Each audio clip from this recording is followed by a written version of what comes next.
Ledge is the first book in the Glacian trilogy written by Stacey McEwan and published in 2021.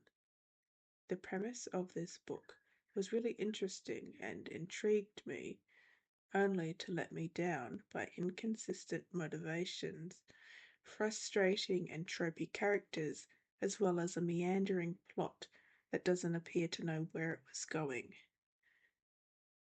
The synopsis goes as follows. After being randomly selected as a human sacrifice instead of death, Dawson finds herself on a quest to save her people from their icy prison. In a place known as the Ledge, a civilization is trapped by a vast chasm and sheer mountain face.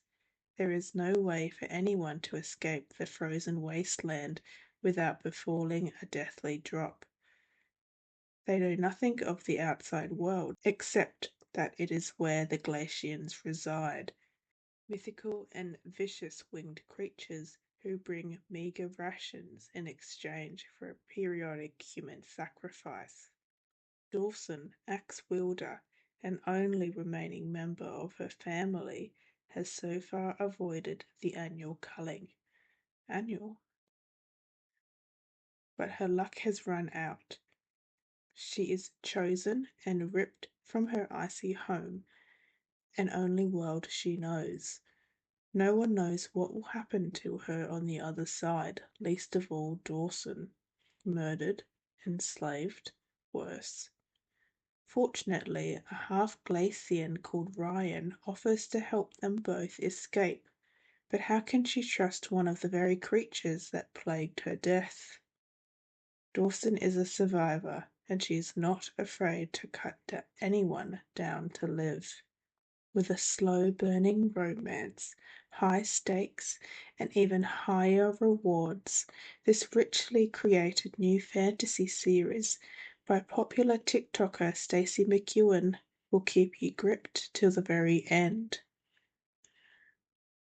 I didn't actually read the synopsis when I think I read it when I first read the book, but I obviously didn't read it before doing this script because it says the annual human sacrifice, but in the book it's every season, so it's 4 times a year.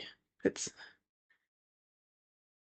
a bit strange that the synopsis is incorrect. We have some content warnings for gratuitous violence and death, death of a minor, suicide, attempted sexual assault. So if any of those are triggering to you, I would suggest skipping this video and skipping reading this book. The reviews, as always for these kinds of books, are confusing. 5-star reviews rave about the complex world building, the strong female main character, the sexy male main character, and the excellent writing, whilst the 3 and below argue that the world building makes no sense and is vague. The female main character is one note and constantly has to be saved. The male main character is boring, and the writing is so incredibly bad. Well, with all of that, let's read. Chapter 1 introduces us to Dawson Sabre, a 24-year-old woman chopping wood in the snow. Dawson is basically a hot lumberjack trapped on the ledge of a mountain with a bunch of other folk. A group of people, including Dawson's grandmother, were kidnapped by these winged creatures called the Glacians 50 years ago. The ledge is this flat area of a couple of hectares that's sandwiched between the edge of a great chasm and the flat obsidian wall of the mountain.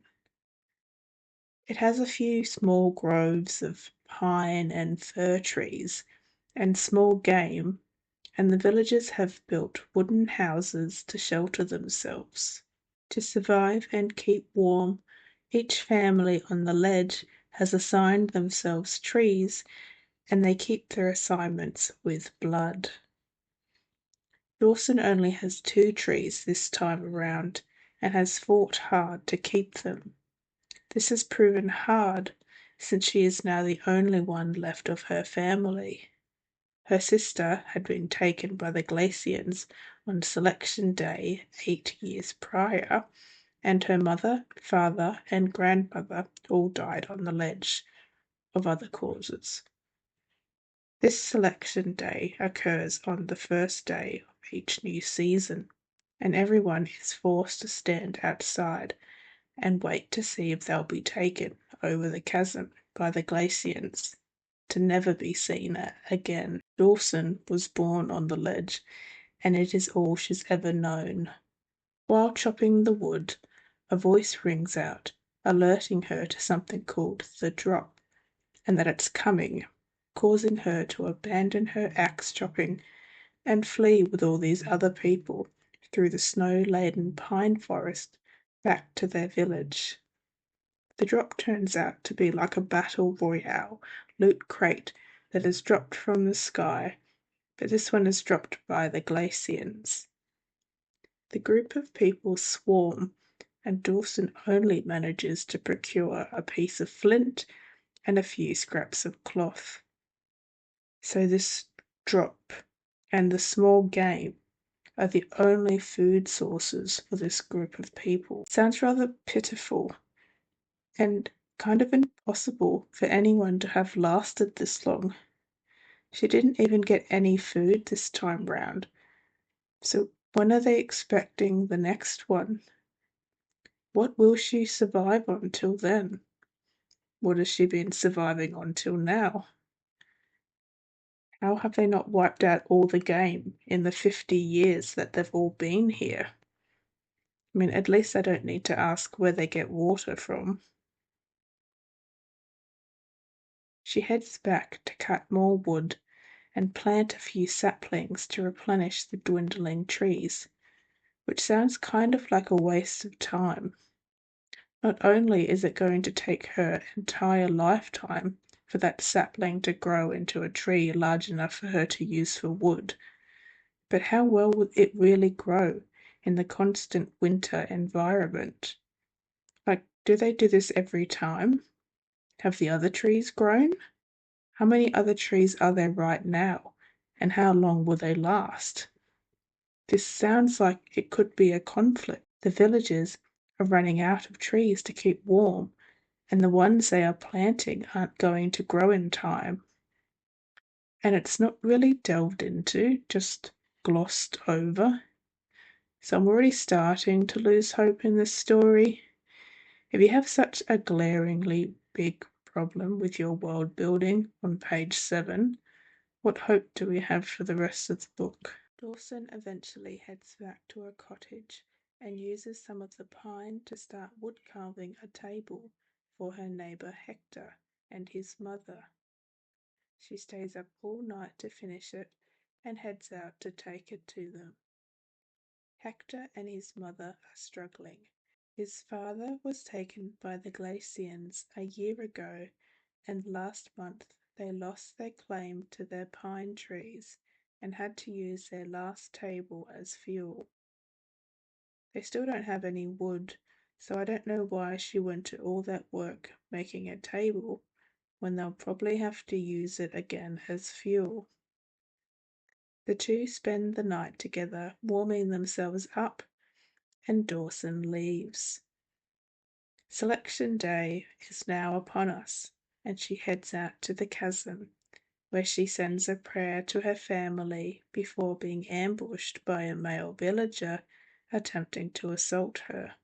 She overpowers him and sends him into the chasm, which is a great move to increase the odds of you being chosen this selection day. She then waits until dusk, when the glaciers will descend on them, and arms herself with weapons in case she needs to use them. When the time comes, she joins the villagers on the stoop of their houses and doesn't wait long until the glaciers descend. Dawson locks eyes with a female glacian and knows she has been selected. The beast comes for her, grabbing her by the shoulders and lifts her into the air, and she watches Hector drop to his knees in mourning as she is carried off. 5 other villagers have been taken with her. She's unable to fight off the attack, so she can only watch as she's taken to the Glacian kingdom. They land shortly after, and all the captives are thrown to the rock. Like, these dudes have taken 6 captives. So how many exactly are on the ledge? And does this amount get taken every time? So we're talking 6 captives, 4 times a year, for 50 years. I could do the math, but I feel like that's a lot more than what could fit on a couple of hectares on the side of a mountain in winter conditions. I'm not really understanding how this got past editing. This was the publisher's responsibility to ensure quality. So how is this considered quality when the world building isn't even really attempting to make sense? Dawson hears an order for them to be chained, and she raises her head to find 6 human slaves she recognizes attending that command. She tries to communicate with one of them, but the woman just shakes her head, unable to speak since her tongue has been cut out. The captives are then blinded by a sack over their head, stripped of their clothing and weapons, placed into prison garbs, and thrown into a cage. The night passes and they awake to find one of the other humans in the cage has perished overnight due to his injuries. Mavea, one of the other cellmates, helps Dawson with her injuries, and they discuss another man who is hot with fever due to a bite on his cheek that they suspect had been infiltrated with poison by the Glacian's teeth. Days pass in this cage, and this other man dies as well. Everyone else is starving and thirsty because no one is coming to tend to them. So how many days are passing exactly? It seems to want to portray quite a long length of time passing, but how are they surviving without water, or at least losing any sense of rationality? Eventually the Glacians come with their human slaves and complain that 2 have already died. But why were you keeping them in here to die and suffer? There appears to be no apparent reason.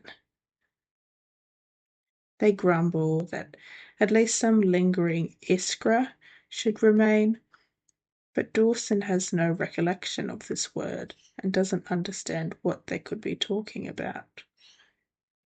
We find out that one of the Glacians is called Ryan, and when he finally steps from the shadow, we officially get introduced to our love interest.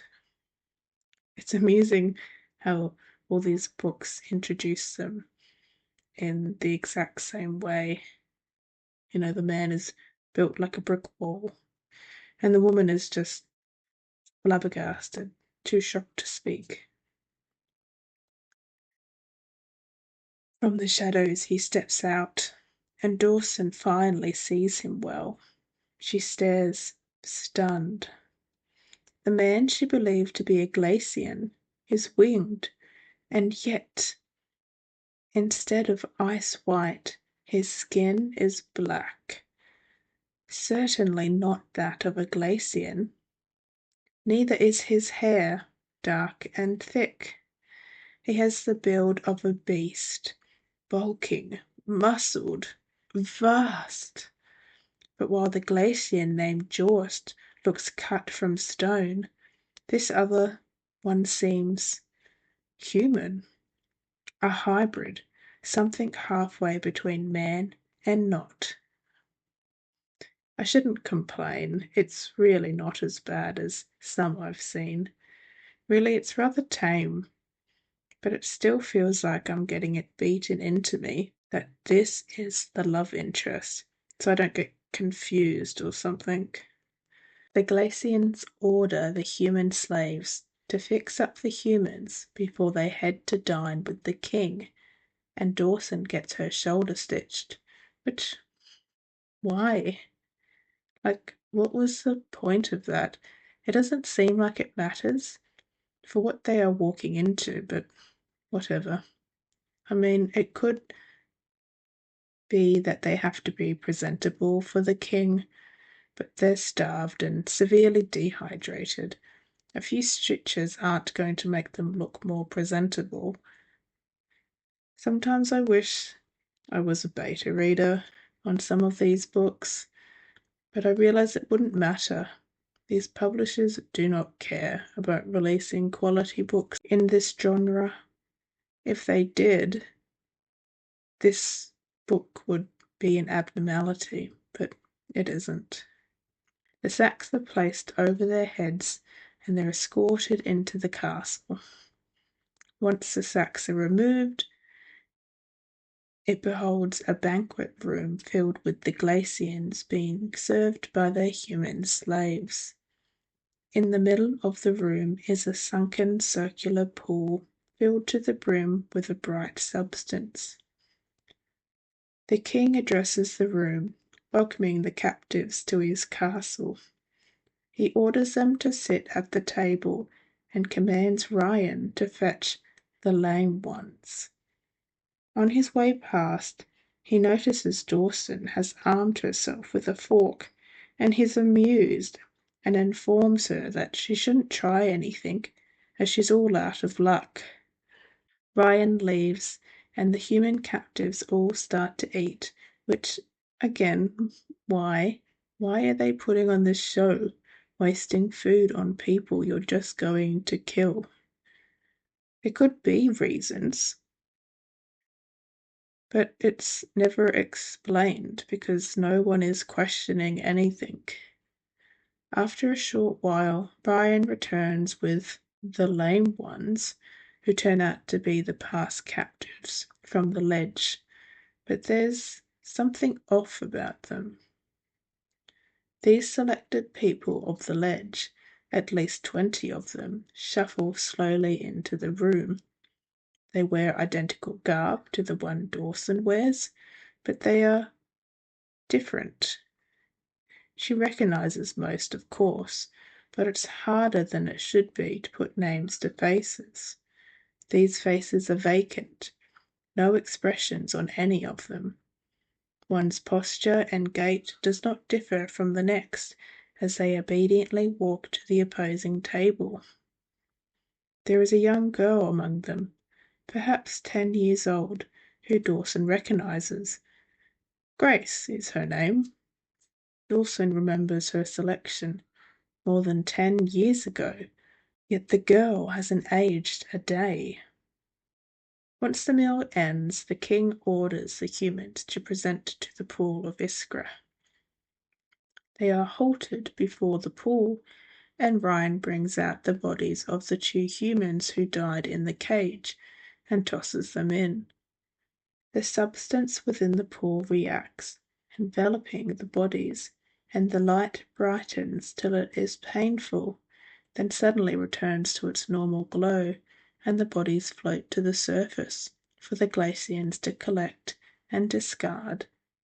Basically, what's happening is these humans are being tossed into this pool and their souls are taken.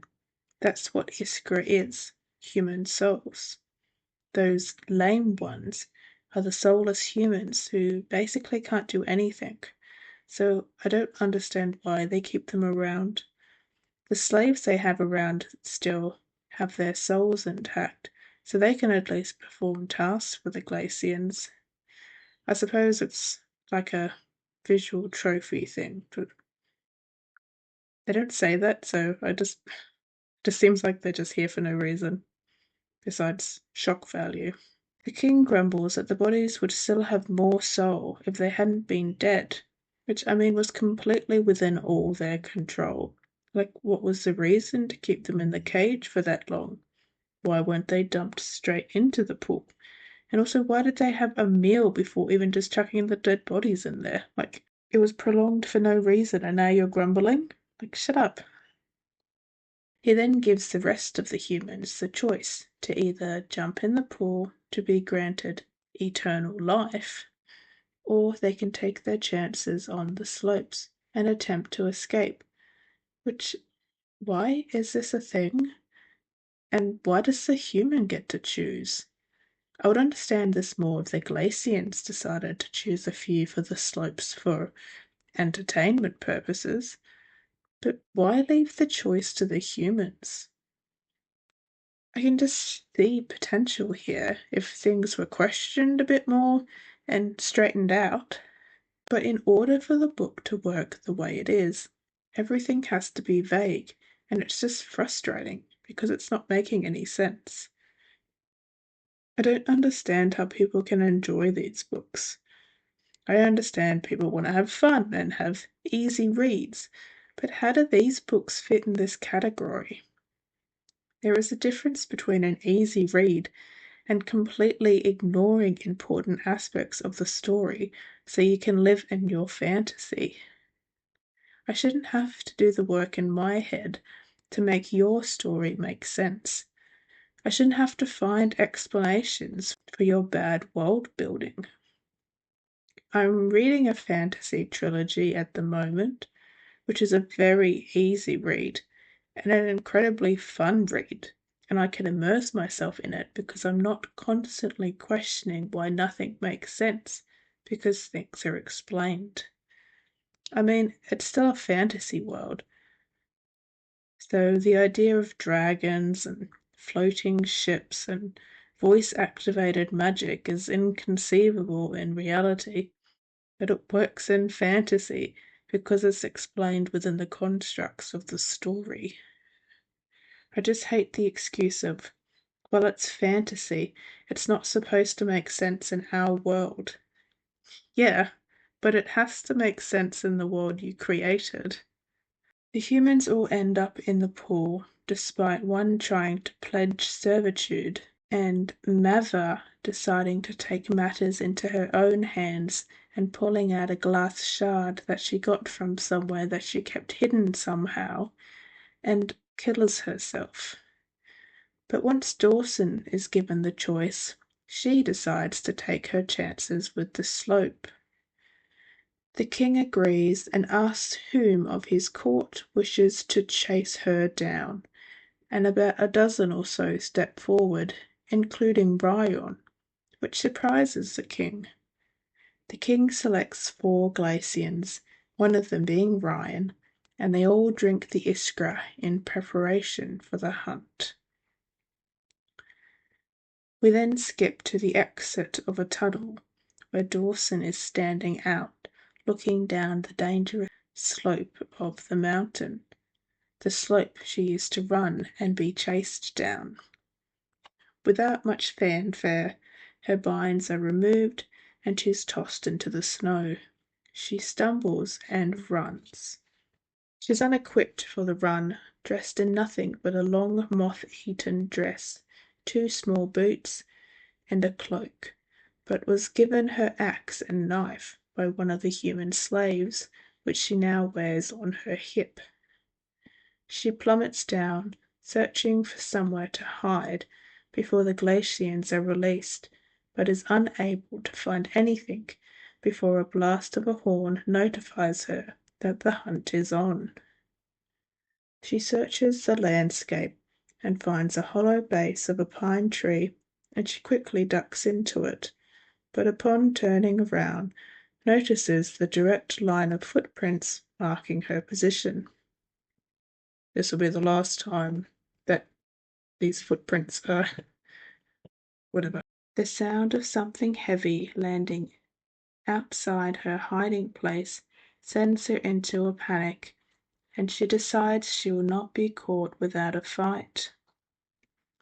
A hand reaches in and drags her out, holding her upright with her knife to his throat, and she recognizes the Glacian as Ryan. He mocks her, asking if she's going to cut him, and they hear other Glacians call his name. Without warning, Ryan envelops her in his arms and springs into the air with her until they are resting high on the branches of a tree. He warns her to remain quiet, and they watch the other Glacians approach the spot they were just at, angry that Ryan got to her first, and assume he has taken off with her to have some fun. They depart, searching for the two of them, and Ryan looses his grip on Dawson, telling her to remain quiet. She ignores him and attempts to cut his throat, but he's faster and manages to disarm her, crushes her within his hold, and leaps from branch to branch until they reach the ground. He releases her again, and she tries once more to attack him, this time throwing the axe at him, but again he manages to evade the advance, ducking just in time. He swears at her and they have some awkward standoff with witty remarks where Ryan reveals that he is her best chance at getting off the slope because he needs to reach the valley just as much as she does. She asks him why, and he doesn't answer, and even tells her that he has no use for her, but is still willing to take her with him despite the danger that puts on himself, like no explanation. She refuses his offer, so he leaves her with her weapons, and she continues on, confused that he left her alive. She manages to remain undetected from the other Glacians nearly all night, but then hears two of them above her and they land to attack. She manages to land a blow to one of their necks when he lunges and parries another attack. How does she have such knowledge and skill to ward off these attacks? It later says she learnt them from her aunt, but where did her aunt learn this, and how did they have the time, energy, or strength to do that? I thought they were all starved on the ledge. To be good enough to land blows and dodge others requires a lot more training than she could have ever received, and would require a better diet than what she received. And we're talking about fighting, like, basically angels. I could be a lot more sympathetic if I could see her actually use her environment appropriate knowledge to get her out of this situation, instead of just giving her superhuman strength and skills. She again lands another attack to the back of the other Glacian, killing him, but then is brought to a stop with a sword to her throat. The other Glacian tells her to stop. They want to bring her back alive, when suddenly a dark mass lands on the last Glacian, snapping his neck. Surprise, surprise, Ryan is back to save the day. Why? Who knows? I thought he had no use for her. He offers again to guide her down the mountain, and she refuses again. He tries to convince her, but she swoons from the exertion of battle and wakes later in a warren with Ryan, tending a fire, and a storm is raging around them. He keeps calling her girl, which is really uncomfortable, and he continues to do this throughout the entire story. Ryan asks about her family, and she just opens up to him. They have a moment that is so undeserved, which makes it incredibly unsatisfying. Ryan talks about the Iskra and how he's never drunk from it, but it keeps the other Glacians immortal and gives them ice powers. They settle down to sleep to wait out the storm. She wakes during the night and decides to escape, because she'll be damned if she remains within reaching distance of a Glacian. But as she's reaching for her weapons, Ryan awakes and pins her down. He scolds her for being stupid, and tells her he will not return her axe until she realizes they share the same goal. He gets off her and goes to get some supplies from a hole in the wall, which causes Dawson to realize he's been here before. He's basically set up hideouts all the way down the mountain for when he planned to escape, stocked full of gear he might need. The two end up compromising and form some kind of alliance, and Ryan leaves to relieve himself, leaving Dawson to check her wounds over, finding her toes blackened, bloody, and broken, and the skin on her heels rubbed away from the small boots. Ryan had a spare pair of boots stowed away, which Dawson puts on, and they head out. He says he cannot fly them in case they are spotted, but they then just continue walking down the mountain, like they aren't leaving an obvious trail of footprints in their wake. They walk for hours, again, are able to continue evading the glacier and come across running water. Ryan wants to continue on, but Dawson wants to drink. We lose all tension as Dawson completely forgets she's being chased by winged monsters trying to eat her soul, and she turns into a literal child. Dawson folds her arms across her chest, her feet sinking into the powder. Several seconds pass before Ryan finally looks back at her, noting her stillness. I do not have the patience for games, girl. Walk, or I'll drag you. Tempting. She hears him curse in response. You're being a child. It does not sound far away. We wouldn't even need to light a fire. I'm not affording detours. That's not how an alliance works.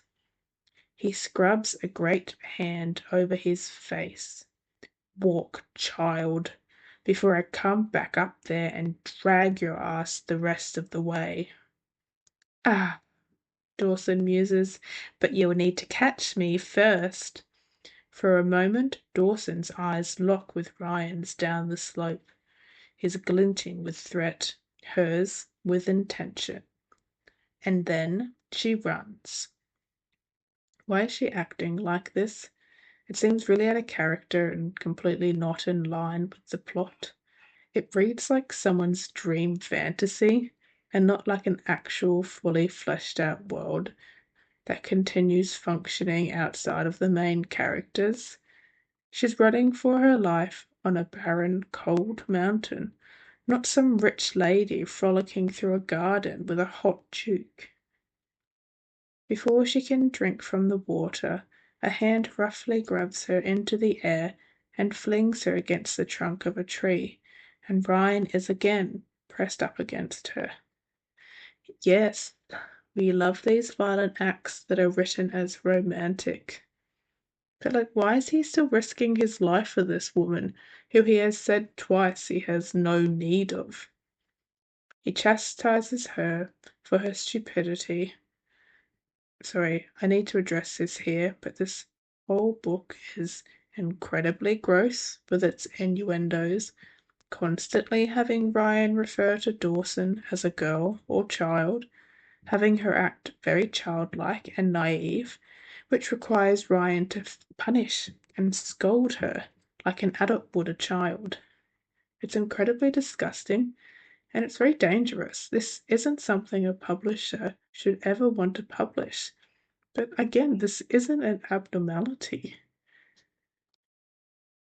Dawson is unimpressed with his reprimand and headbutts him, but he uses his big, strong body to stop her, and she waits for him to grope or beat her, because every other man on the planet would. But no, he is different. He might physically assault her, use his bigger size to overpower her, and talk down to her like she's a lesser life form. But because he doesn't sexually assault her, he's a good man. Can we please stop with this narrative? Men are not these sex-crazed individuals. that have no control over their urges. They soon get interrupted by the last Glacian hunter, who drops down from the tree above. He instantly engages Ryan in conversation, establishing them as old friends, not with any subtlety, but by having Phineas call Ryan friend. Thanks, yeah, 'cause, I'm just a dumb reader and I needed that spelled out for me. Phineas questions why he hasn't taken Dawson into the King and realizes Ryan is attempting to run away with her. He tries to reason with Ryan, reminding Ryan that he was the reason he got a place in court, despite Ryan not being a full-blooded Glacian. And Ryan tells Phineas he is thankful, for without that job he would have never gotten this opportunity on the slopes. The opportunity to run away, despite having been on the slopes multiple times, to set up camps and having actually gone to the village below enough times to make friends. Ryan convinces Phineas to return to the castle without him, and he and Dawson leaves. The two quickly set off running before Phineas can change his mind. They run for a while, when suddenly they hear a horn blaring through the air, indicating to Ryan that Phineas has sounded the alarm and the Glacians are coming. They bunker down, and within seconds the sky is filled with Glacians hunting for them. Why did they sound the horn to warn these two of their arrival?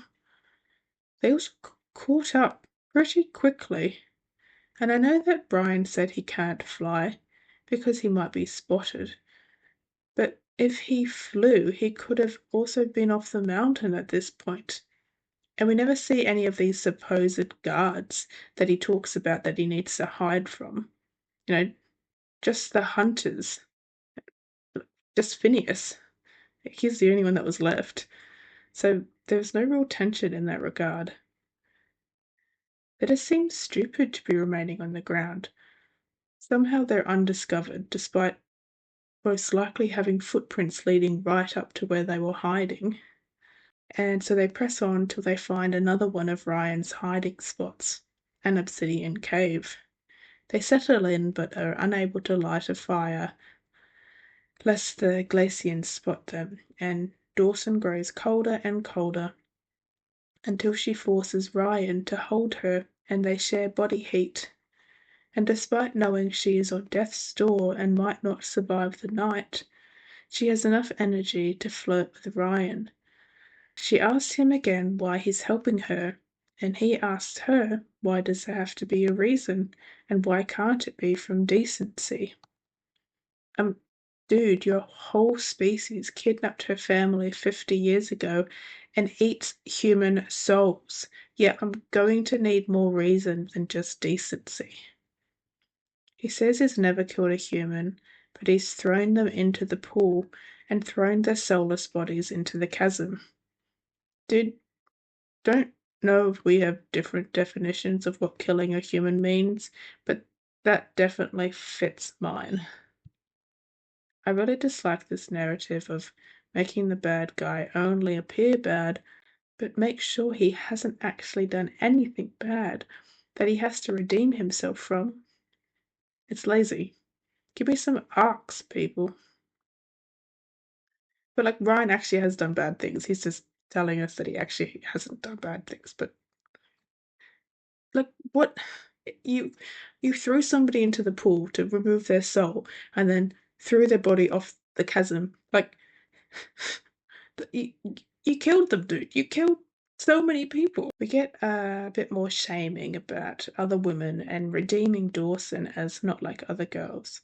And he explains to her that Glacia is actually full of hybrid Glacians like himself, which is strange he now calls them hybrid and doesn't have his own name for them since Dawson was the one to introduce that name to him. So what did he call himself before he met her? Glacians have been known to steal humans for a long time for more basic desires, as the book so eloquently writes, and though the population is at least 3/4 hybrid, Ryan is the only hybrid in court. His father was a full Glacian who was highly regarded by the king. But because the full-blooded Glacians cannot breed amongst themselves, they tend to look to humans to continue their lineage.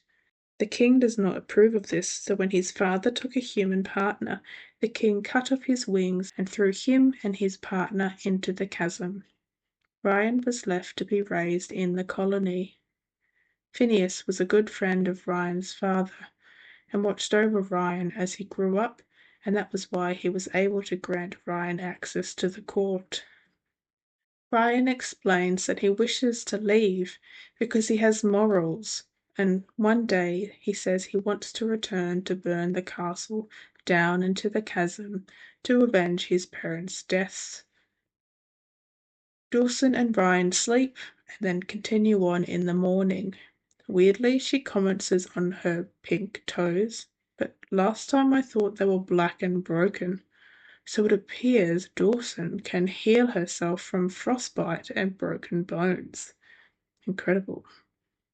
He gave her a spare set of clothes he had stashed, and of course the shirt comes to her knees, and the sleeves a foot past her hands because she's just so itty-bitty. It also makes me wonder what this human-like being looks like. Do his arms drag on the floor? They try to outrun another storm, and the Glacians, who are apparently constantly flying overhead, fail to notice their trail, so they end up making it to another of Ryan's den before the storm hits. Are you finding this repetitive? I was really looking forward to this descent off the mountain. When you decide to write stories like this one, your characters really need to shine, as they are the ones carrying the story. But these characters are so paper thin, I'm surprised they haven't blown away in this storm. They've got a name, a backstory, even a motivation, though a very shaky one, but they just don't seem real. It's like I'm expected to do all the work by inserting myself and my crush into these cookie-cutter characters in order to flesh them out. They settle down and he explains to her how he created these hideouts by going out at night and returning before dawn. He states he couldn't leave until he had a way to fake his own death so they wouldn't suspect he would return. So there's his excuse to why he needed Dawson to run the slopes. Okay. He goes on about how only the personal guard are allowed on the slope, so he had to work his way up to that. But he's been going to the slopes all this time. He doesn't explain how him being a personal guard would help him fake his death, because he wasn't planning on waiting till a human ran the slopes. He just took the opportunity as it presented itself because, yeah, it's totally believable that he would die to a human who was supposed to be unarmed on the slope. And now he screwed that up because Phineas saw him alive. He's all like, well, if Phineas doesn't betray me, then the other Glacians will believe I died to your hand, because the others did. But they wouldn't have been killed by her if that human slave hadn't slipped her the weapons. So how in God's name has this plan worked? And it hasn't worked. He just said Phineas must have told them that he was still alive. That's why all of the Glacians were released into the sky and are now chasing them down the mountain. Like, he's already been betrayed. Are we forgetting what we've just written a paragraph ago? He says he's been planning this for 10 years. How has he not come up with anything better than whatever this was? Because this is no plan, it's just dumb luck. And he's been down to the village so many times to smuggle weapons. I don't understand why any of this needed to happen. And did he do all of his smuggling in that 12-hour, that short period of night? Like, how did he get all the way down the mountain, get the weapons? Oh, it's just not making any sense.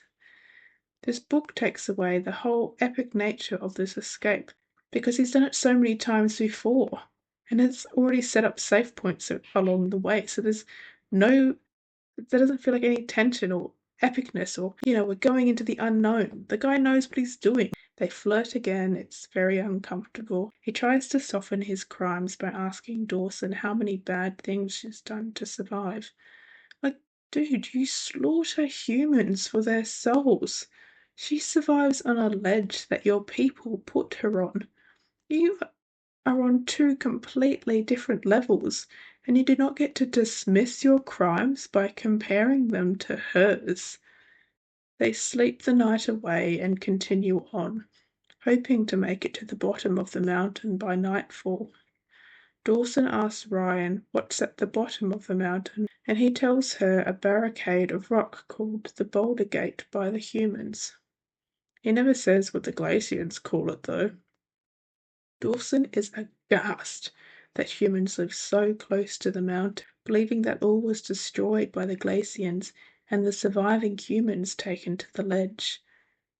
Ryan informs her that it was only the south side of the village that was taken, and the north remains intact. He tells her they have shrines dedicated to the people on the ledge, and she questions how he's seen them before, not because she's asking how he needed to sneak out this time when he's already been down here so many times that he's been to the north village and seen the shrines, but because she thought he would be recognized by humans.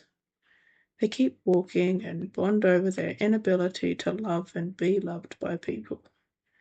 Dawson grows so weary, Ryan has to carry her, and Dawson begrudgingly allows him to fly her the rest of the way. They finally reach the bottom, and Dawson is so grateful, she actually thanks Ryan. So that's it, we're down the slope, and we're only 33% of the way through the book. I mean, that's fine.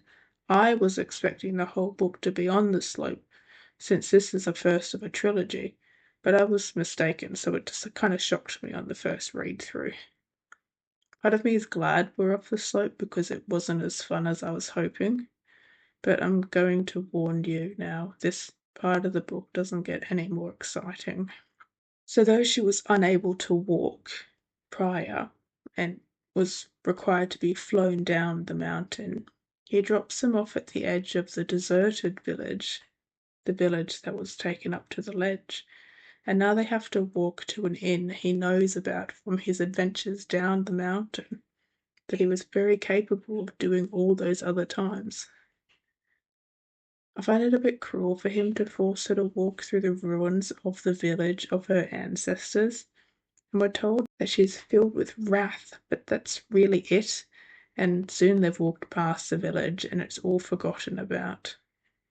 They arrive at the inn, and Ryan is greeted by the innkeeper of the name Salem, and they take Dawson to a room where she collapses in exhaustion and sleeps for a day.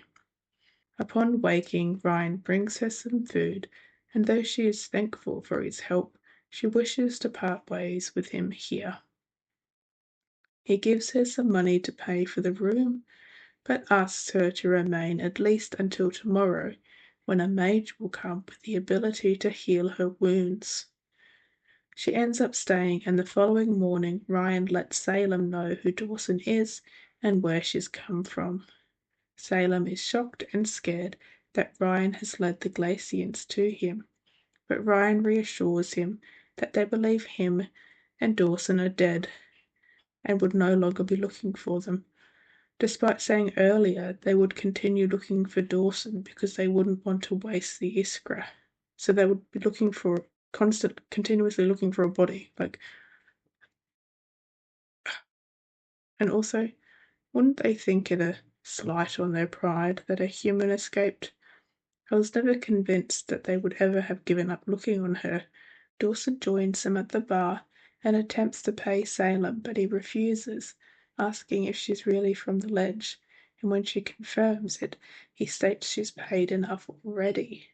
He offers to let her stay, but she says it would be daft to stay close to the mountains with the Glacians around, which I interpret as her not wanting anything to do with the ledge. And I remember thinking as I was reading it, are we not going to have any internal conflict about leaving all those people, including Hector, on the ledge? She's just going to leave? And I need you to remember this, that she was planning on leaving them, planning on not helping them. The group starts on breakfast when another friend of Ryan's, Ezra walks into the bar, and unfortunately they kind of skirt on being an over-the-top caricature of a gay person. Don't get me wrong, they seem lovely, but yeah. Everyone instantly gets along, there is no issues of cultural differences, except Dawson asking whether Ezra is a man or a woman. Ezra whisks her away to dress her more appropriately for her womanly body, and she returns in a heavy dark grey dress. She thanks them all for their help and wishes them well, but she's leaving and she walks out of the inn. But Ryan freaks out and decides he can't let that happen. He reaches her once the inn is no longer in sight, which is strange because he chases almost instantly after her. Like, how did she get so far away? You thought this cat and mouse situation would get tiring, huh? This whole book is Dawson trying to leave and Ryan stopping her over and over and over. She tells him she wants to go to the northern village, the Mecca, and asks if he would guide her. He's all too happy to oblige. It's not like he's got a plot to overthrow the king or anything pressing. Mind you, we were just told by Ryan himself that it's a 7-hour trek to get to this place. Whew, they've got a journey ahead of them now, don't they? They talk for a bit about the plot to overthrow the king, but Ryan won't elaborate, since Dawson won't trust him, and at no point in this talk does she show any interest in joining his plight to save her people. There is no show of time passing, and suddenly they're at the crest, and the Mecca lays below. So much for that several-hour trek, huh? Dawson observes the rooftops and notices a castle. Ryan informs her that the queens live there. They press on and are soon walking the streets. We are told that Dawson can't believe there are so many people, but we really don't get to see what's really going on inside her head, nor see her react. We get a lot of descriptions of what she sees, but that's really it. I kind of imagined this would be like the scene out of Rapunzel, where she arrives at the town below the castle, but it's nothing like that. This should have been a momentous moment, her rejoining civilization, but it's just not. There is no wonder or excitement. It's all very screenplay written, like, here is this, here is that, she walks past this. They approach the castle and Ryan warns her to turn back, but she is adamant that she sees it. Once she reaches the castle, she does have some interesting introspection, thinking how her ancestors' village sits ruined on the fringe of their land, and how the queens would never have known hardship, and wonders whether they think about her people on the ledge at all. I mean, a little hypocritical of you to be asking that, since you haven't either since arriving here. She decides to be daring and confront the queens, so she knocks on the doors. A guard answers and refuses entry, but Dawson attacks the guards and forces her way in, Ryan trailing behind her, swearing. Dawson puts her blade to the guard's throat, and Ryan warns her that they are surrounded by guards with swords drawn and bows at the ready. Why haven't they attacked and are all just standing around like stunned mullets is incredibly unbelievable. Yeah, cool, let's just watch two people forcibly enter the castle and not do anything about it. Cool, cool, cool. A voice calls out telling her to drop her weapon, but she doesn't. Like, I know we're going for the naive woman who thinks brute force should win out, but she's been living on the ledge with winged demons and knows how to submit to them. Why now does she not understand submitting to an armed and dangerous being? She never brute forced her way with them before, so her doing it now, it doesn't make sense. She understands when to yield. She's been doing it her whole life with the Glacians. She didn't fight back when they grabbed her because she knew there was no point. She's naive to this world, but not to danger. She's just being incredibly stupid to fit whatever narrative the author wants to write, not because it fits her very shallow character. Ryan notices the guards are about to attack, and he calls out that she escaped from the ledge to try to stop them. It works, and one guard steps forward to engage him in conversation.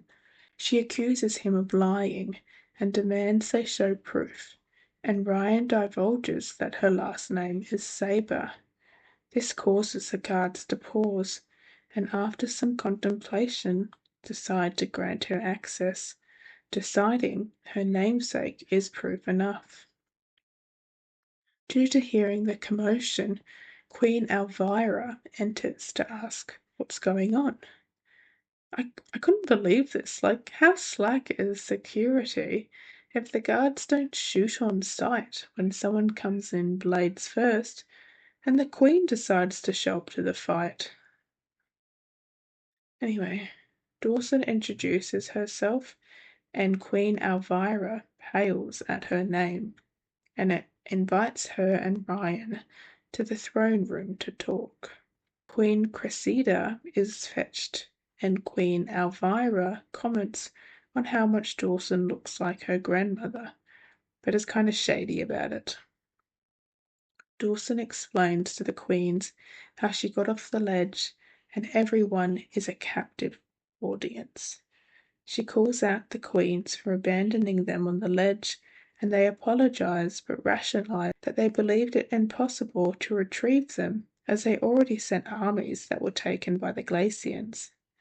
They show her a monument of the fallen woman and explain how every season's beginning they hold a vigil for the people on the ledge. They offer her food and drink, but she decides to leave. So all that calling them out was for nothing because she doesn't urge them to retry their efforts to save her people, knowing it is now possible for someone to escape. She just leaves. Dawson mopes in self-pity and they stop in at a tavern. Ryan goes to get drinks, leaving Dawson so he can come back and save her from a drunk man hitting on her. They do more uncomfortable flirting again, and Dawson drinks herself into a stupor and becomes overly sexual towards Ryan. She's so insensible, she's slurring her words and stumbling. Mind you, she's this drunk within it appears to be seconds, and she throws herself at Ryan, kissing him. Just because you're drunk doesn't mean it's not assault. He kisses her back, but only for a moment, because he's a good man who doesn't sexually assault women, and Dawson once again falls into unconsciousness. She comes in and out of consciousness as Ryan carries her back to the inn, and remains conscious and coherent enough, somehow, to have this conversation with him. "I see how you look at me, Dawson," he says slowly, eyes watching hers. "I look at you the way I look at any annoyance.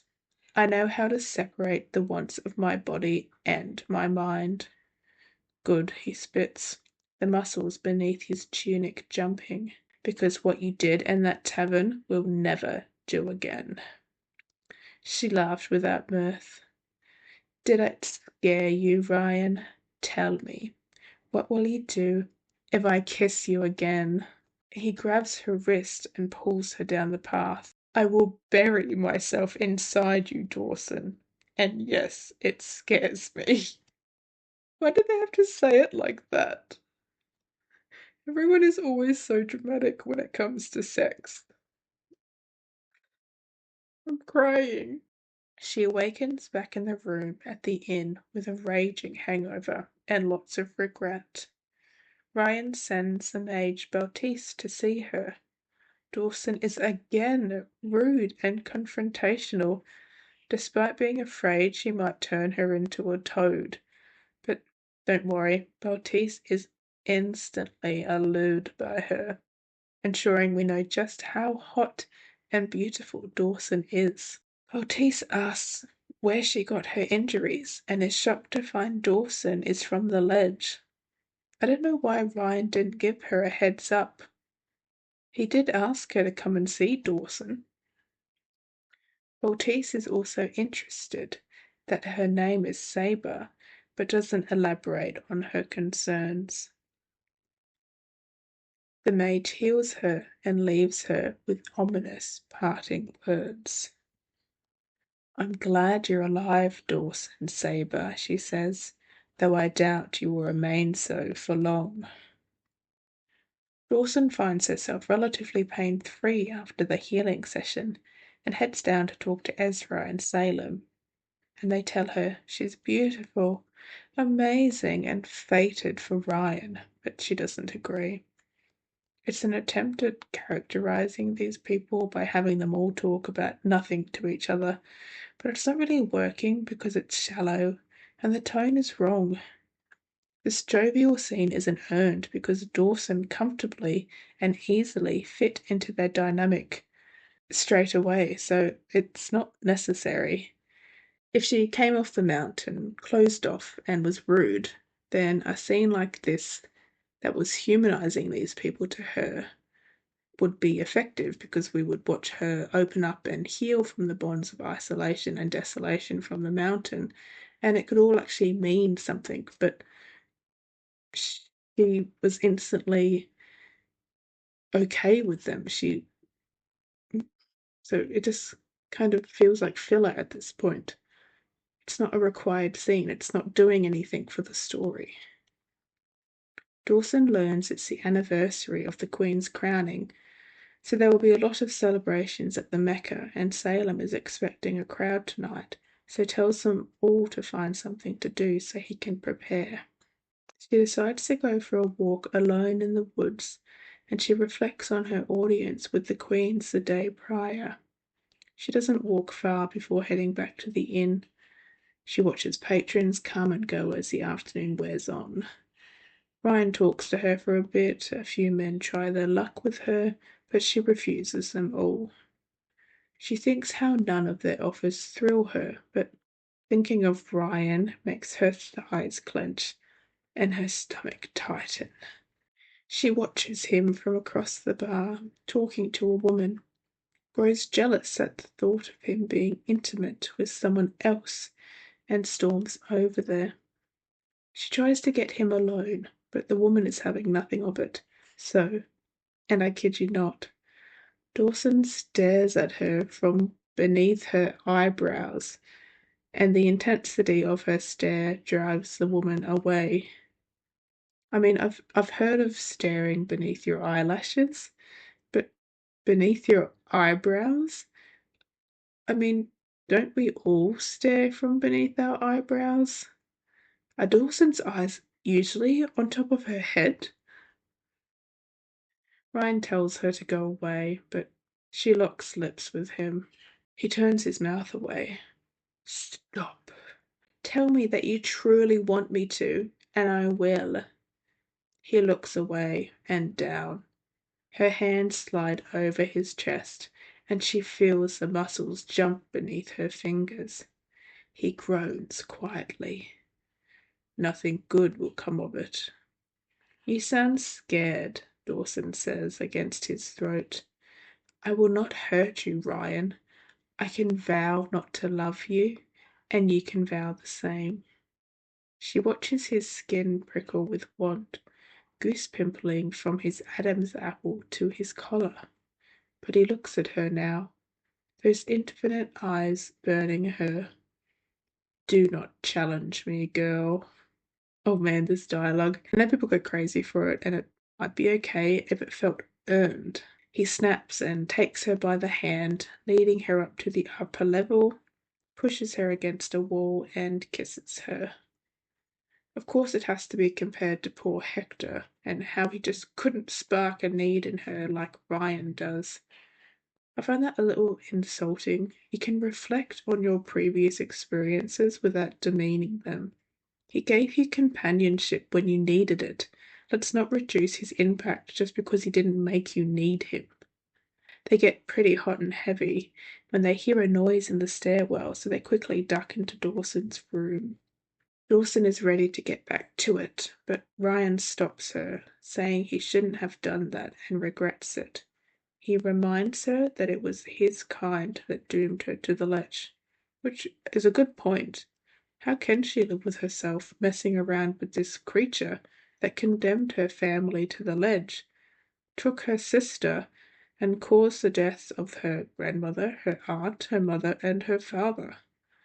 That would have been some really interesting conflict to delve into, but it's just not delved into at all. She obviously wants this badly, though. I don't understand why she would, other than the fact of being horny. So why isn't she prying more into why she can't have it? Ryan leaves and Dawson storms around her room for hours until finally exhaustion takes her, but she's rudely awakened by a loud crash. Ryan breaks into her room and tells her the Glacians are here. They run and hide in a small hideout below the storeroom, hearing the Glacians storm about inside the inn. Ryan realizes they must know he's still alive, otherwise why else would they be here? Of course they know you're alive, right? We already established that Phineas betrayed you. Like, why are you still questioning this? The Glacians tear the place apart, but somehow don't manage to find any of them. And Dawson tells Ryan they cannot stay here and need to leave. He won't leave until he's done what he's meant to do, and Dawson calls him a coward. How does he expect to storm a castle when he won't even face them and his friends in? And what is Ryan doing to prepare for this overthrowing of the Glacians? We haven't even seen any of these plans or actions he should be taking to prepare for this storming of the palace. I understand Dawson is the main character, but why isn't she more involved? This is the second main plot to the story after her getting off the mountain, but she's not a part of it at all right now. Dawson tells him firmly that she is leaving and asks again if he will come, but he refuses, so she escapes up the trapdoor and runs into Salem, Ezra, and Baptiste. While they assess the damage of the inn, Dawson runs upstairs to get her stuff to go. She's initially worried that the Glacians took her axe, but finds it under her mattress. How did they not find that? I feel like the first place everyone looks is under a person's pillow or mattress. So she's all set and ready to run away from the Glacians, so she no longer has to live in fear of them. She will not stay within reach of the mountain. She will not hide below again. If Ryan is set on squandering his freedom for vengeance, then she will no longer keep his company. She has spent a lifetime scrapping for her place in this world, and she is owed her rest. She wants the lands her grandmother spoke of. The world she painted in Dawson's mind. It is not here, not in this inn, not with him. Now, this is a fine perspective to have. I'm not mad about her ditching her fellow humans on the ledge to live her own life. I'm mad because she calls out the Queens for doing the exact thing later in the book and not reflecting on the fact that she had the same outlook up until that moment she calls them out. And then she's suddenly okay with throwing away her freedom, but doesn't reflect on how she called out Ryan for that. Like, she's a hypocrite and it isn't acknowledged. Instead, the Queens are painted as bad people for not helping, whilst she is good because she does, despite her not wanting to help either. Dawson slips past everyone and leaves in the cover of night, but is suddenly set upon by Glacians. She runs, trips, and falls into the river and basically drowns. But who saves her? Ryan. How does he save her? Who knows? He flies, he doesn't swim. He has to do some CPR and miraculously saves her without any defects. Turns out she wasn't set upon by Glacians, he was the one chasing her. So he kind of indirectly killed her. Like, mate, what were you thinking chasing her in your Glacian form? He apologizes for scaring her, but not for killing her, and they kiss, but are rudely interrupted by the actual Glacian hunters from the inn. 6 of them land, and Ryan realizes one of them is Phineas and feels betrayal. He calls him out for it, and Phineas calls him a fool. They give Ryan an offer to surrender, and he will be spared, but Ryan refuses, realizing that though they outnumber him and Dawson, the Glacian are weakened due to the flight and heat.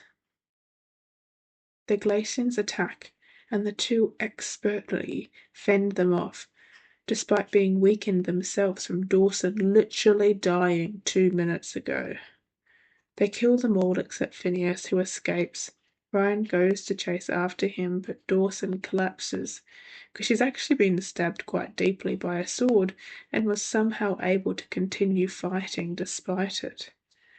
It's weird to paint this picture of the Glacians being these incredibly evil and powerful beings, but they are able to be killed by a creature incredibly weaker than them.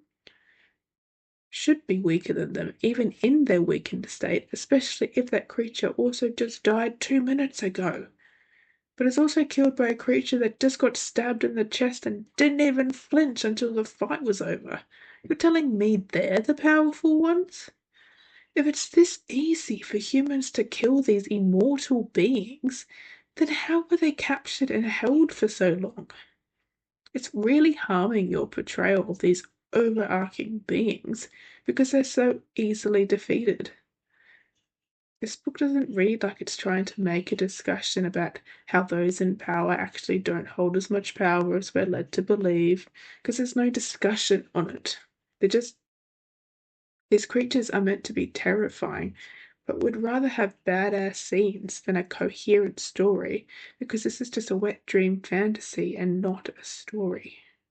You want me to fear these Glacians? You wanted me to shake in my boots when I read that they'd found the 2 of them on the river edge? You wanted me to believe that they would die here? At no point was I concerned that Ryan or Dawson might die. We read earlier about Dawson completely annihilating them on the hill, and because I had no trust in the author to actually really harm these characters, besides putting Dawson in compromising positions so Ryan can save her and show he's such a good boy because he doesn't take advantage of women when he has the chance to. Imagine telling me someone is a good person because they don't sexually abuse people. Oh, it's just annoying. I just can't fear these Glacians when Dawson and Ryan snap their fingers and they die instantly. It's just silly. Ryan flies Dawson back to the inn, but Dawson passes out on the way from blood loss. She has this memory of when she was 15 and her grandmother is on the ledge. Dawson is outside in the snow and her grandmother joins her. Dawson reveals to her grandmother that the black eye that she has, she sustained it while she was retrieving food from the drop. The boy that gave it to her was starving, so Dawson couldn't bring herself to fight back and let him get away with a sack of potatoes, though now she's feeling ashamed because she returned with nothing. Her grandmother reassures her, saying, "I've shown you how to hurt and kill and get what you need because we sabers have a weakness. We have a tendency to let others take what ought to be protected, and it is why we are here at all. It is not your fault, Dawson. It is in your blood to see other people's pain, their need, and blood will out." Very mysterious. But all these books have the same plot twist, so Dawson awakes from her near-death slumber, having been healed by Bautist. Dawson asks why she's helped her twice now, despite not wanting to help others, and she responds cryptically, saying she has suffered enough, and that it was not luck that spared the rest of the region from the Glacian assault. But she figures Dawson already knows that. She leaves, and Dawson grabs a poker and stalks into Ryan's bedchambers, ready to get answers. She holds the poker to his neck and asks, Tell me how you plan to conquer Glacier. There's an entire rebellion in the colony, mixed bloods, who are tired of their misfortune. I lead them. And yet you left them. Why? You cannot usurp a king's court without weapons. Dawson nods. Salem? She asks. Ezra, Ryan answers.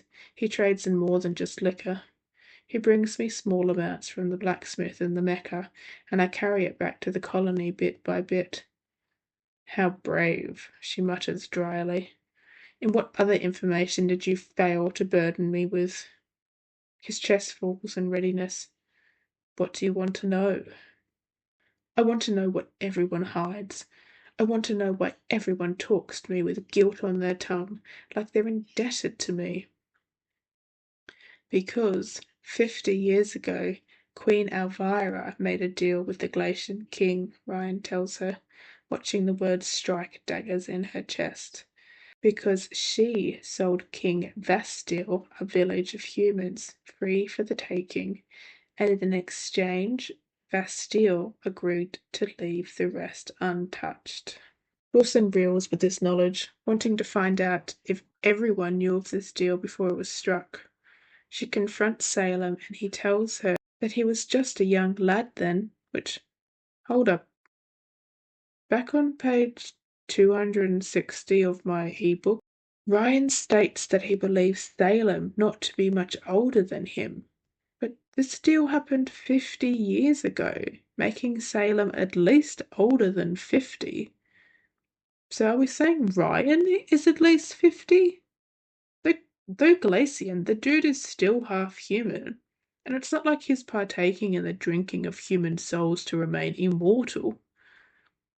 I understand, especially with other species like fairies and elves, that they age slower than humans, but there's been no information about this species to inform us of how they age.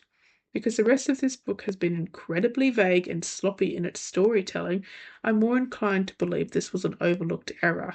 Like the whole, it should have taken them 7 hours to get to the Mecca, but they did the trip there and back in half a day.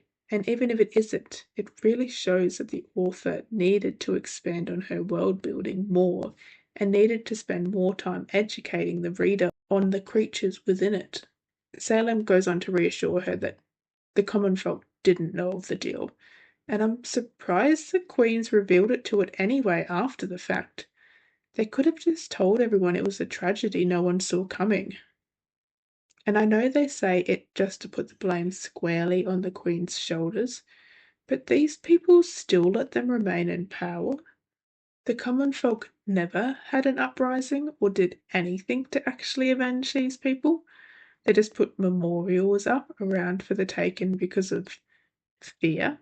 But there's no indication of this at all during the scene at the Mecca, so it doesn't add up. The people aren't scared. They're free to walk the streets. Children were laughing with red, rosy cheeks. Men were wearing fine cloaks. There were stalls with plenty of fresh food. No sign of a dictatorship. No police in the streets. Homelessness. Poverty. Anything. This feels very dystopian and could actually have been a really good conversation. But it's not an actual issue at all. It's just a bad excuse that wasn't fully fleshed out to ensure it made any sense at all. I can see that there was an attempt at an explanation, but it's just not enough. It's like somebody just quickly edited it to put it in there without taking into account what was set up prior. So, yeah, I find it incredibly difficult to believe that everybody is living in fear of the Queens, and that's why that nobody, that's why they're still in power and there's been no usurping of the queens and everybody's been happy to live underneath them despite them all disagreeing with what the queen decided to do. Like, it doesn't make sense. It doesn't make sense. Wilson finally gains a consciousness and goes to confront the queens about the people on the ledge. Because remember, she was just about to run away from them all prior to being ambushed by the river. So there's no reflection on that of how, wow, I was actually about to leave all of my friends behind. And I called Ryan a stupid idiot for wanting to go and save his people. when he could have had freedom. There's no reflection at all. We we uh, we actually get a line in the story that it tells us it takes 3 hours to get to the center of the Mecca. Like, no, no, no, you don't get to gaslight me. You wrote it took several hours in chapter 18 to get to the castle, which is in the Mecca. I don't forget that.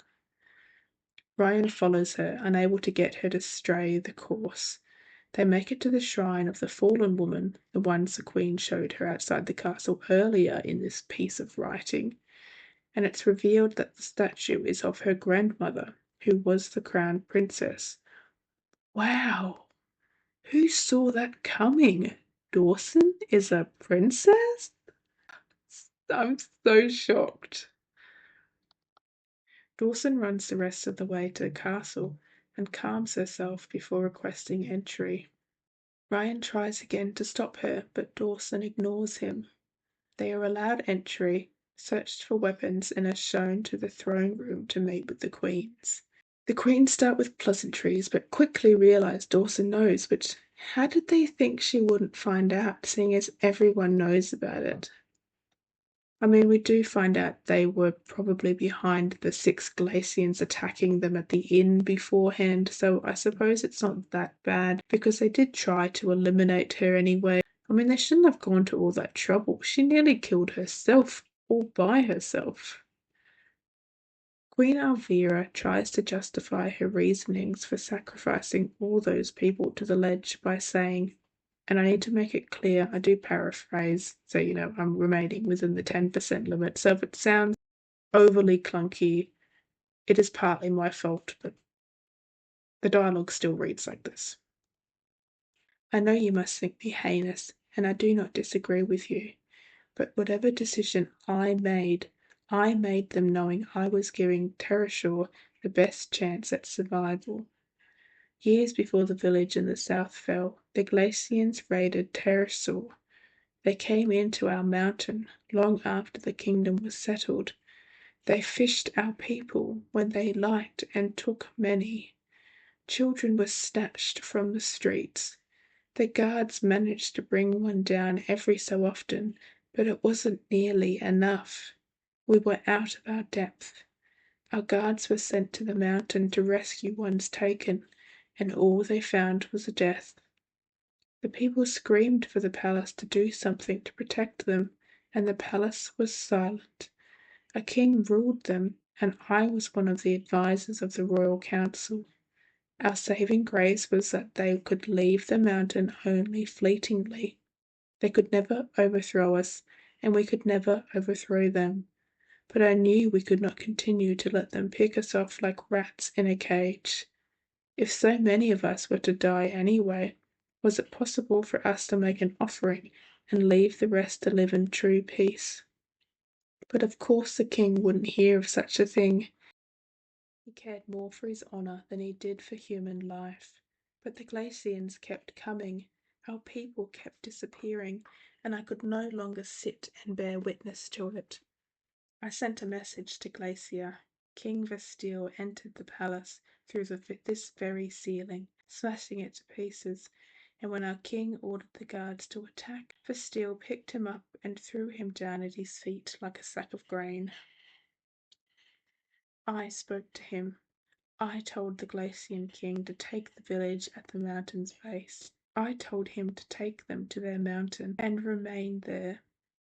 I told him to keep them alive, keep them fed, and let his species take only from their provision, leaving the rest in the valley to live peacefully, and by some miracle he agreed. Dawson interrupts, stating that one person didn't agree though, and they confirm that her grandmother did not. Queen Elvira informs Dawson that she fled to the village and was taken along with it to the ledge. She speaks of how the kingdom flourished without the threat looming over them, and how they have Dawson's people to thank for that. Queen Elvira asked Dawson if she would have had the courage to make a sacrifice that would weigh on her, and that her grandmother had heart but never had the stomach to do what was needed. So Dawson falls into a rage and defends her grandmother, telling of all the sacrifices she made for her family on the ledge, and finishes saying, "You dare tell me she didn't have a stomach? She would have cleaved yours in two and fed your innards to the hungry if she had known you for the murderers you are." But she did know them for the murderers they were. They just said she voted against the proposal but was outnumbered. So that was why she ran away to the village to be collected, along with all the other villagers. So, yeah, okay, Dawson, say what you like, but they already know she didn't stop them at all, and decided that if others were going to suffer, then she would too. She did nothing to try and stop it from happening. So we're hating on people who sat by and did nothing, by people who sat by and did nothing also, and who also won't reflect on their choice of not doing anything, but just judge others for doing nothing, despite those people actually doing something to save everyone else, because someone sat around and did nothing. And I'm not saying the Queens were right, but books aren't about telling you what you should think. I don't need an answer about who was right or wrong, but I need characters who justify their decisions and don't just flip-flop willy-nilly. These queens are the strongest characters because they are consistent in their convictions and they justify them, whereas Dawson and Ryan don't. Ryan is preparing to overthrow his kingdom, but has no urgency to do so and happily plays house with his besties and romantic partner, whereas Dawson wants to run and hide away until she finds out the truth, and now suddenly she was actually always on board with Ryan's plan to overthrow the kingdom. Which is fine, she's allowed to change her mind, but we need her to justify why she changed her mind and reflect on how she was such a hypocrite. But again, I see an attempt, and I really think this story had something here, but without refinement, it just falls flat. And this is what upsets me with publishers, is that they don't care about the quality product. They care about a profitable one. So they market something that doesn't deliver, but it doesn't matter because people already bought it anyway. And people are so willing to theorize and find things that weren't there to fuel their enjoyment. But I'm not willing to hand out accolades to a book that expects readers to do the work for them. Anyway, Dawson explodes while talking to the queens, and she attacks a guard and disarms him and uses his sword to stab him through the stomach, effectively killing him. Ryan attacks another guard while Dawson puts her sword to the queen's throat. She calls her a coward for not sacrificing herself, and just as she's about to execute the queen, Ryan gathers her into his arms and takes off, escaping the quickly filling room. They fly away and land up on some mountains above the sea. Dawson starts beating on Ryan, expressing her frustrations, and he just takes it. She accuses him of knowing who she was all along and that he was just using her to overthrow the queens as well. And he agrees that he knew who she was, but not that he was using her. She questions why her grandmother never told her, and she weeps for everyone she's lost.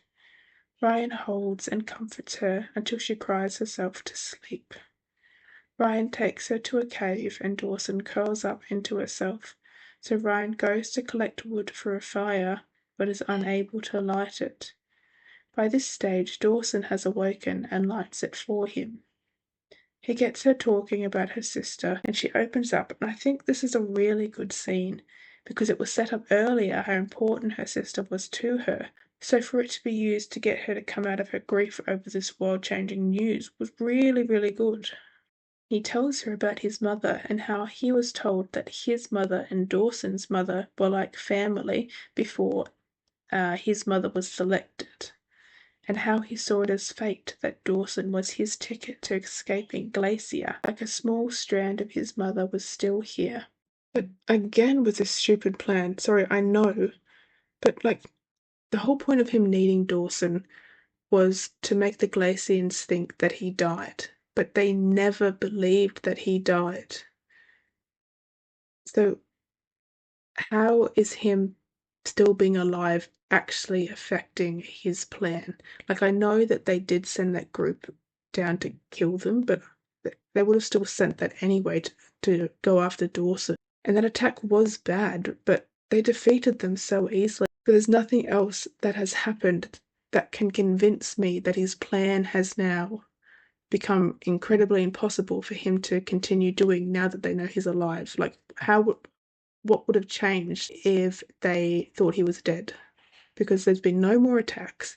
He hasn't discussed any of his worries about the plan failing now because they're expecting him, whereas prior they weren't expecting him. So, like, I don't understand how the plan is now going to, how the plan could be going off the rails when there's no conversation about how it could be going off the rails.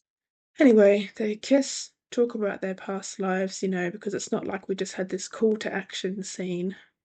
It's like I've been all riled up only to plummet off a cliff, plummet into the chasm. You build up tension and excitement for these characters to just run off and have a honeymoon on the beach. This could have worked if we had set this up to be like the last night before the fight. But nothing has been set up, so it just feels like these characters have forgotten their motivations instead of finally giving in to their desires because they're not sure they'll live to see the next day. This book has no idea how to maintain any sort of tension or any sort of pacing. They leave the cave and we fulfill another wet dream fantasy where Dawson starts kissing Ryan as he's flying and he gets distracted and they land at an abandoned cabin and start going at each other like wild rabbits.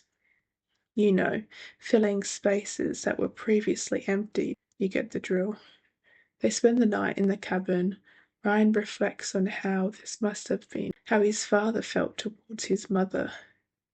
Morning comes and again they try to fit the square in the circle hole, decide to play house a little longer, light more fires, and Ryan tells her how the rest of the Glacians live in squalor compared to the castle. She asks why they don't leave, since the part human Glacians can tolerate the heat better. But Ryan asks, where would they go? No one has flown to the seas and returned, nor would the humans accept them. And it just feels very unhuman of them because how do we think we got to where we are today without more humans than we can possibly count partaking on voyages that ultimately killed them? And also, those Glacians that flew to the sea, you're telling me that some have done this? Why would they return? And why is them not returning a deterrent? Doesn't that mean they escaped? Obviously, they would know if the King's Glacian guards found them, because they would have been made an example of. So why are they just assuming they died out there? You can't tell me the Glacians found freedom, but everyone assumed they'd died, so no one tried again. Have you ever met a human? Hope runs through people's veins. Even with facts shoved in their face, they continue to hope for things that fit their narrative. Why do you think flat earthers are still a thing? I can see the book is trying for this theme of the known feeling safe and the unknown feeling unsafe, which is a really great theme to explore, but it doesn't work when your setting is full of possibilities. People remain in the known when they have no other choices, but you keep presenting us with people who have a lot of choice and freedom. People don't rebel when all options have been exhausted. But you've told me Glacians have flown away. You've told me humans frolic in the streets without guards and have access to fresh food and no strict rules they must follow and consequences they face when they do the wrong thing. This world has not been set up to remain in the known. So great theme, but bad execution. He goes on to explain the reasons why he has to secure weapons is because despite the half-human Glacians outnumbering the Glacians, they do not have weapons. So he started the rebellion and the people of the colony have been storing these weapons until Ryan returns. Which, again, back to this issue, but he didn't need to fake his own death to surprise attack the people. They weren't expecting him to attack anyway. He was in the It group. Nobody suspected him. The king didn't expect any uprising, otherwise the colony wouldn't have been able to hide weapons. His plan is just so stupid and complicated. The two agree to join forces. She will help him kill the king, and he needs to help her save the people of the ledge. They seal the pact by sharing spit and fluids. They use the next day to plot, deciding to use tunnels under the castle to enter. Why do they need to plot? This guy's been planning this for 10 years. They talk about the pool of Iskra and how it coaxes the soul out of the humans, and how people who are submerged cannot drink it because the pool somehow tricks them into not drinking it. This is important information for later.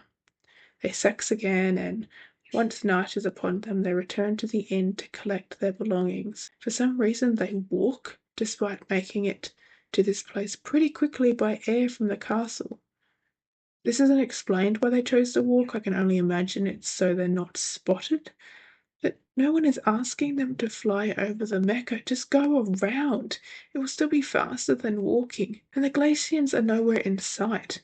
Dawson even asks why they've stopped searching for them, and Ryan theorizes it's because the king doesn't want to risk any more full-blooded Glacians. So it's not like they have to be concerned about being caught by the Glacians. But even if they were flying around, I mean, like, evasive maneuvers, man, they're weaker due to the heat. Just keep moving and they'll overheat. They just like to prolong things for no reason. Day starts to break and they freak out that they might be spotted. So now Ryan decides they're going to fly, which, okay, whatever, but then they don't fly all the way back. They stop to walk again. I don't know. They finally get back to the inn. Everyone is happy to see them and that they are finally together. Yay! They tell the crew that they'll be leaving soon to go up the mountain on foot. Why? Why are they walking everywhere? Baptiste tells them that their plan is folly. Oh my god, thank God, a voice of reason. They drink, they be merry, and Ezra gives Ryan every weapon he has brought with him. Baptiste and Dawson step aside to chat, where Baptiste tells her the Sabres were the best rulers ever, because we have forgotten how the Sabre King just sat back and let the Glacians kill everyone. And she ends up giving her a gold necklace to remember her by. When did Baptiste and Dawson become friends? Like, whatever. Ryan and Dawson leave with the weapons, food, and supplies, and they commence their trek up the mountain.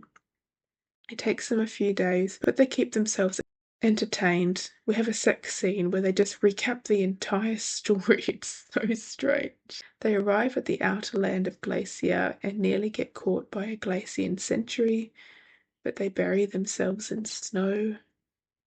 I know it doesn't snow on the Gold Coast of Australia, but how can this author not realise that snow leaves footprints? How can someone who is flying not spot footprints suddenly stopping and not think, I wonder if there is someone hiding there?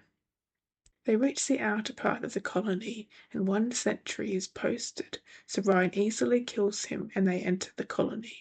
The place has no buildings, but tents and crudely made huts crammed together. They run until Ryan pulls her into one of the tents to meet Adric, one of the elders of the colony.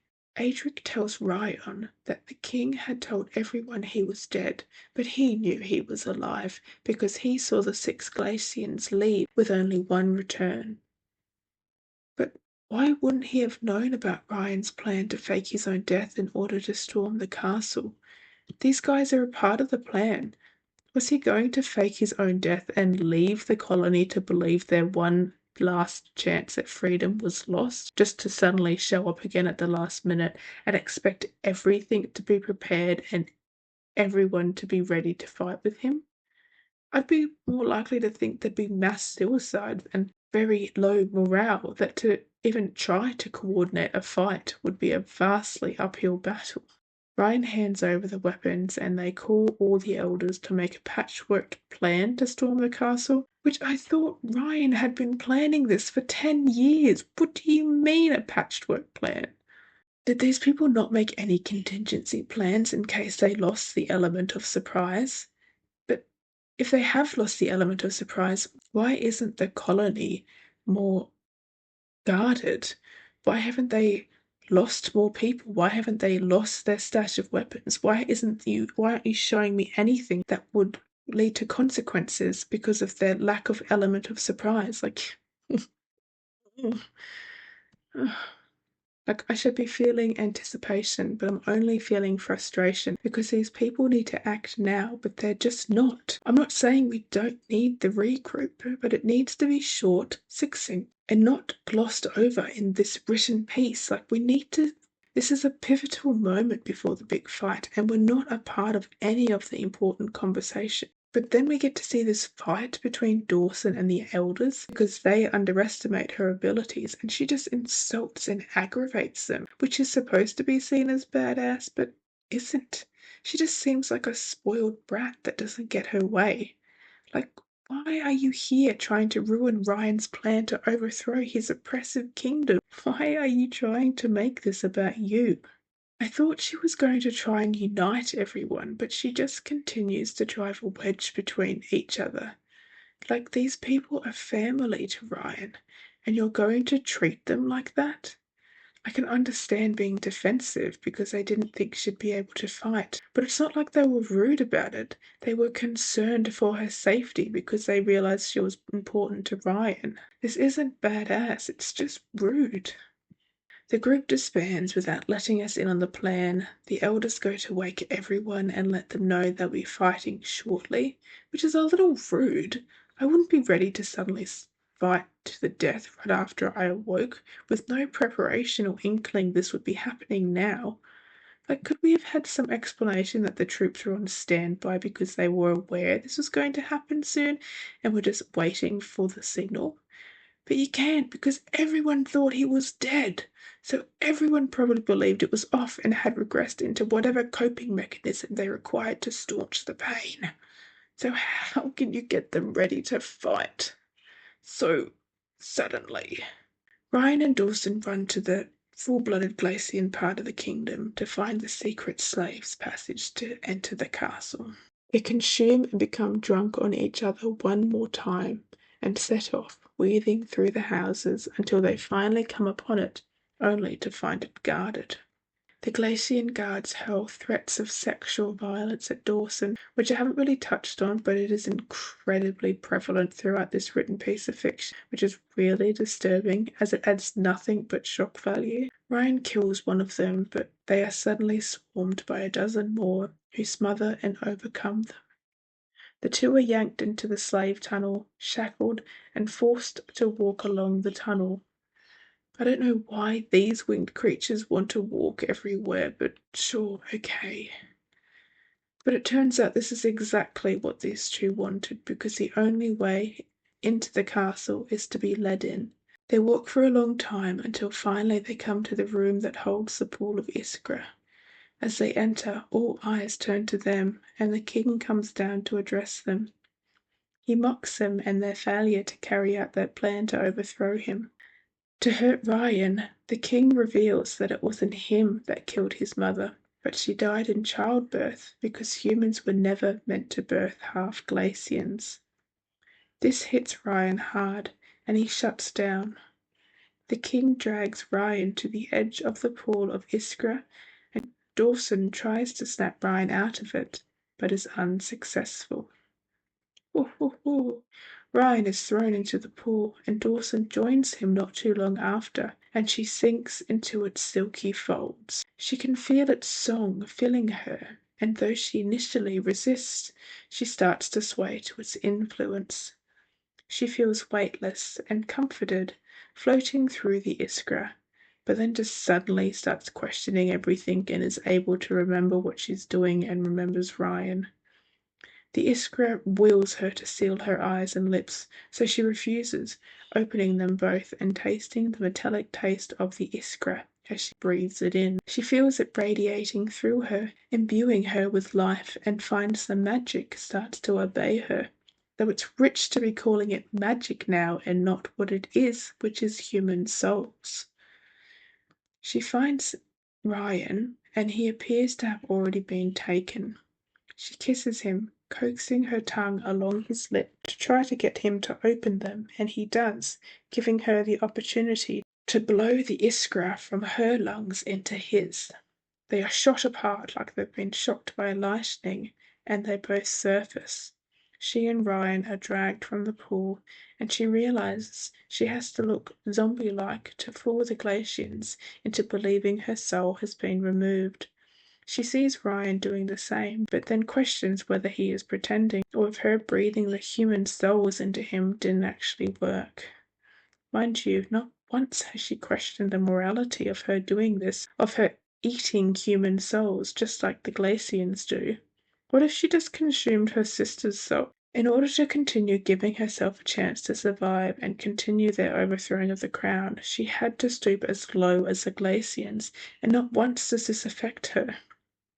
Dawson believes everything was done for naught, as it appears she didn't save Ryan, but at her anguish she suddenly feels a burst of cold within her, which is the human soul magic.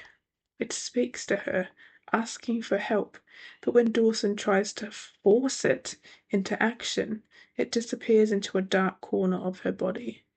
So she literally finds out she has a human soul in her, tries to force it to do her will, and still has no ability to reflect and see how horrible that is. The two are taken to the edge of the chasm and thrown in. She feels herself falling, and suddenly the human soul awakens in Ryan. The book keeps calling it magic, but you can't just decide it's magic for Dawson, but human souls for the Glacians. Call it what it is and stop being a coward. Ryan awakes, he calls his wings, and he collects Dawson in his arms to stop their falling. She cries, happy to realize he isn't lost to her, and they fly up and out of the chasm to the shock of the Glacians still standing on the ledge. Ryan calls out to the colony, calling them to battle. The colony break past the line separating their living area from the full Glacians. They reach the castle walls, and when ordered, they run for the tunnels. Ryan and Dawson split, so Ryan can help one group through the portcullis, and Dawson can help with the other, because only people who have drunk from the pool can open them. So what you're telling me is that their plan was to be taken to the pool of Iskra and just hope that they would overcome it so they could gain the power to break through the portcullis and let the rebel colonists into the castle. I don't think I really need to point out how many which ways that could have gone wrong, how it did go wrong. That was his 10-year-long plan. That was the plan that was run by the elders minutes before it was executed. They were willing to rely on luck. They were willing to eat human souls just to be able to open portcullises. Like, couldn't have they have just broken through the walls? Like, why did they have to stoop so low? Why did they have to eat human souls just to open a door so they could get in? This is an all hope is lost plan, not the actual one you expect to carry out. You can really tell that this story doesn't matter, only the fantasy sex did. Anyway, Dawson forces her stolen human soul power that people had to die for her to receive to open the portcullis, quite rudely by the way, and they storm the castle to get to the king, who was actually just out on the ledge and was the one who ordered the two to be thrown into the chasm, so not in his castle at all. So how did he get back into his castle so quickly? And why didn't Ryan and Dawson face him out there? Like why didn't he just surprise attack the king after faking his own death? Like his whole plan to start with. Why did he waste time flying around all cinematically? They make it to the throne room. Bodies and blood are everywhere, and Dawson notices the pool of Iskra has darkened and is bubbling and hissing. Before she can think too much about it, her group is attacked and Dawson is forced to fight. She finds Ryan and questions him of the king's whereabouts, but she gets bitten by one of the Glacians before he can answer her. Now, if you can remember, I don't blame you if you can't. I have spoken a lot since then, but the Glacians are venomous. Ryan ends the battle, ordering the rest of the Glacian survivors to the dungeons, and Dawson once again falls into unconsciousness. She's trapped within herself, trying to fight off this poison, but it keeps pulling her under, until surprise, surprise, that human soul within her reacts and obliterates the poison from her body. She awakes to Ryan leaning over her, yelling at her to come back to him. and is surprised to find her well and venom-free, and they kiss and flirt to celebrate. Aren't females supposed to favour games of cat and mouse?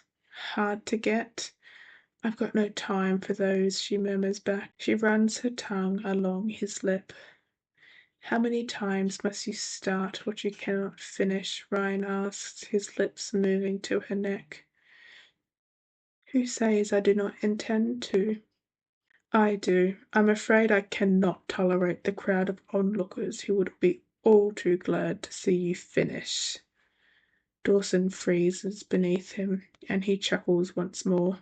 Come, girl, if you can ravage me, you can stand. The uncomfortable flirting aside, when would either of these two have come across a cat or a mouse? Maybe I can understand Ryan may have seen them when going down the mountain to the inn, though none was mentioned when they were there. But Dawson? While she was on the ledge that was snow 365 days of the year? So the group of rebels won, but the king managed to slip away, and despite their searches, they were unable to find him. Ryan calls off the search parties, saying there are too many wounded and weary who need caring for. Though actually, they didn't really lose all that many, only a handful in the village and one other in the castle, which is very unrealistic. You're telling me these people couldn't rise up against these Glacians because they were so strong and had so many weapons, but they were able to kill them all off except for 8 and only lose about 8 themselves? It's ludicrous.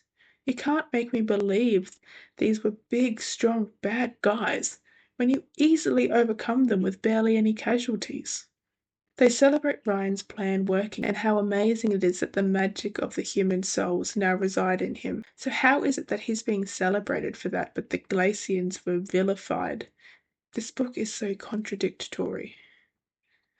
Dawson leaves no time for rest and immediately wants to go and liberate the humans from the ledge, but Ryan convinces her to leave it for a while because if he was to fly into their midst, they would most likely try to kill him. Instead, they return to the Mecca and its castle to talk peacefully to the queens to beg for their help releasing the humans from the ledge, seeing as they realize the Glacians would not be welcome there without someone vouching for their safety. But they don't need to be extradited safely. Just wait till the next selection day and just go down and get all the humans and throw them down in the Mecca. It doesn't need to be that complicated. The guards aren't too happy to see them though and bound and shackle them, and for some reason still actually allow them audience with the queens instead of taking them straight to the dungeon. Dawson informs the queens of the king's overthrowing and requests them to talk to those on the ledge into allowing the half-human Glacians to take them off the ledge, despite earlier telling Dawson they wouldn't help her with that. Ryan proposes an alliance, stating the half-human Glacians will no longer take human souls and that they wish to no longer be confined to the mountain. The queens appear to be thinking it over, but instead of agreeing to their requests, Queen Alvira turns to Ryan and accuses him. You were supposed to kill this girl, Ryan. You did not hold up your end of our deal. The Queen reveals that Ryan tried to extort the Queens for weapons, or he would spread the word within Terrashore that the real Crown Princess had returned to reclaim their title. They agreed to give him an alliance and weapons if he killed Dawson. It's not very clear when they made this deal. You can kind of tell this wasn't really thought out, and they just wanted a cool cliffhanging twist to end the book. The Queen thanks him for taking care of the Glacian King and for bringing Dawson to her, and then plunges a knife straight into Ryan's heart, appearing to kill him. But there's 2 other books after this. I think we can all assume he's not dead. But also, why would she kill him? He just told her that the Glacian King has been killed, so obviously he's going to be in high power now. Does she want the whole Glacian Kingdom to rain terror down on Terrashore? It doesn't make much sense for her to kill him. I could understand if she accidentally killed him in a fit of anger or he tried to attack her, but for her plan to be to kill him, like what's the contingency plan here? How is she going to fight the Glacians when they decide to rain down on the kingdom to avenge their fallen member of society? Like, what was her thought process here? Why did she do this other than for it to be a shocking end to the story? The Queen orders the guards to take Dawson to the dungeons, and they hoist her limp body from the floor. But as she's dragged away, she feels an echo of light whisper inside of her, calling on Dawson to release it. And the book ends, and I'm just so glad it's over. It took me so long to write this script that I had to borrow the book 3 separate times. And one of those times I had to extend my loan. It was just such a struggle for me to get through. So that's Sledge. If you're interested in reading it, go ahead. There's, like I said, it's a trilogy. I think I will actually torture myself with it. The library in my town doesn't have it, but the library an hour away does. And I'm going out there in a couple of days, so I might pick it up. We'll see. But I won't make a video on it.